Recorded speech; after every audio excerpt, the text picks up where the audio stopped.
For the next few minutes, I'm going to give you the facts on Ebola. It'll take just 3 minutes. But first, today, given what we know, you should have no concerns about Ebola at all. None, I promise. A top German virologist has caused shockwaves by asserting that it's too late to halt the spread of the Ebola virus. Ebola is now an epidemic. You start to get a sense of the rapid escalation now we're seeing of the virus. Do not listen to the hysterical voices on the radio and the television or read the fear-provoking words online. The people who say and write hysterical things are being very irresponsible.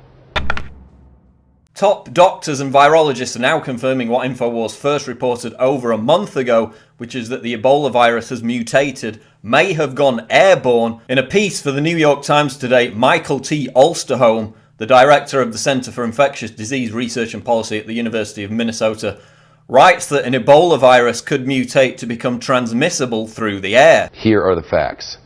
A man contracted Ebola overseas. Tragically, he was dying in a Texas hospital. He was at his most contagious while showing the most severe symptoms. That's how Ebola works. In 1989, Ebola made its way to the U.S. This new strain of Ebola had shown the potential to spread through the air. They are now calling this a true pandemic. 5 years on. Still no cure. No cure. I want to use myself as an example just so that people have a sense of the science here. I shook hands with, hugged, and kissed, not the doctors, but a couple of the nurses at Emory because of the valiant work that they did in treating one of the patients. They followed the protocols, they knew what they were doing, and I felt perfectly safe doing so. You know, there was no special precautions other than what we know in the medical industry to be, basic contact precautions and droplet precautions. There was no special gear. We were unprepared in the sense that we did not know what to do with his lab specimens. They were initially mishandled, and that's what the lab technician told me. The CDC director told us, all of us, yesterday that he did indeed expect other healthcare workers at that hospital who treated that one dying patient to contract the virus. And that's now happened. Another healthcare worker at that same hospital now has Ebola. They tell us they're transferring her to Emory University Hospital in Atlanta. Now, before she showed symptoms, she flew from Cleveland to Dallas on Frontier Airlines. They say she should not have done that, but she did. This is the very plane registered nurse Amber Vinson flew Monday from Cleveland to Dallas, a flight she took with the CDC's blessing.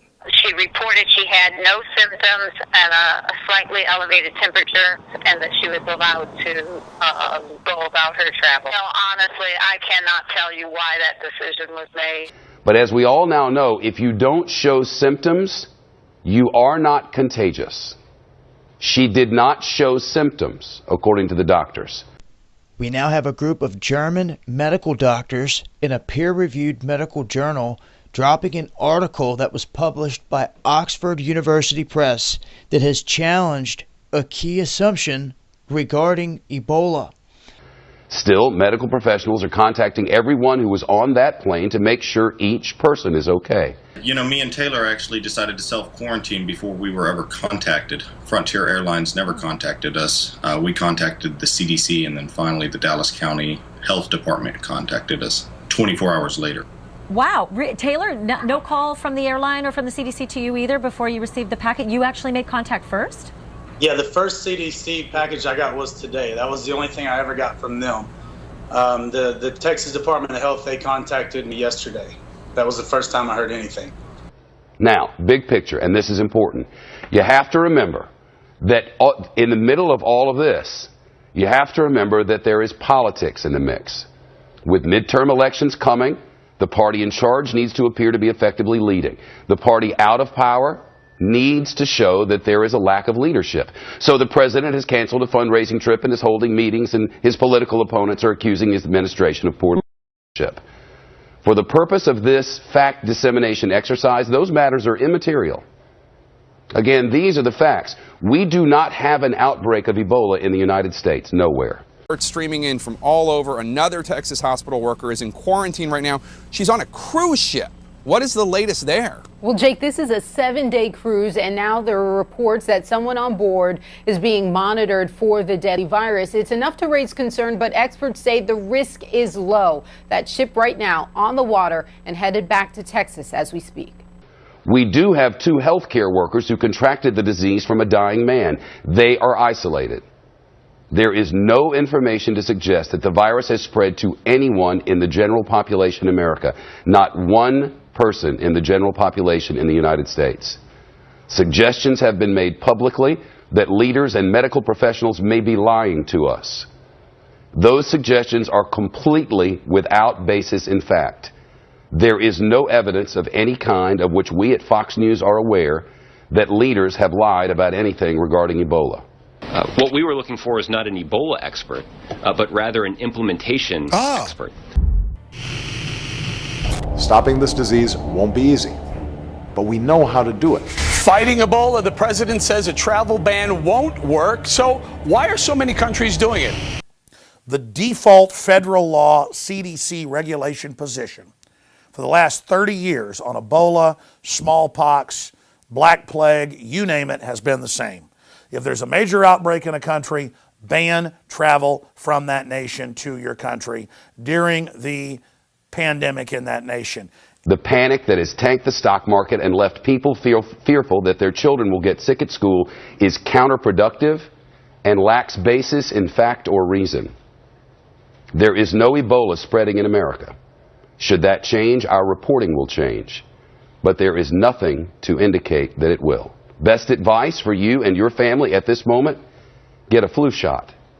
Well, a lot of people don't know what's in the flu shot. So I'm going to show you really quick, and I'm going to tell you what's in it and then the side effect of that actual ingredient. Now, with egg proteins, that can include avian containment viruses. The gelatin can also cause allergic reactions, and anaphylaxis are usually associated with sensitivity to egg or gelatin. Polysorbate 80 can cause severe allergic reactions, including anaphylaxis, which is also associated with infertility in female mice.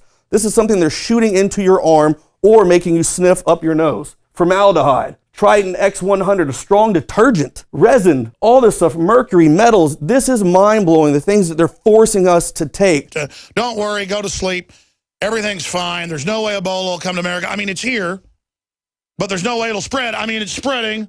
I mean, everything's fine. Everything is awesome. Everything is cool when you're part of a team. Everything is fantastic when you're living the Ebola dream.